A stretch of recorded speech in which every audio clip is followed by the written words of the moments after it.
Kenapa antibiotik harus dihabiskan walaupun udah sembuh? Pernah gak kamu minum antibiotik, baru 2 hari udah enakan, terus sisanya disimpan? Antibiotik itu bukan buat nurunin panas atau ngilangin rasa sakit. Dia tugasnya membunuh bakteri penyebab infeksi. Dan bakteri itu pintar. Kalau cuma dikasih separuh dosis, mereka gak akan mati, malah belajar untuk jadi lebih kebal. Bayangin kamu lagi perang, musuh udah mulai kalah, tapi kamu berhenti serang karena ngerasa udah aman. Musuhnya bangkit lagi, tapi sekarang lebih kuat. Itulah yang terjadi kalau antibiotik gak dihabiskan.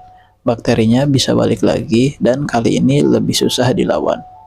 Minum antibiotik itu ibarat menyelesaikan misi, bukan berhenti di tengah jalan karena ngerasa lebih baik. Kalau gak selesai, kamu bukan sembuh, kamu cuma nunda masalah.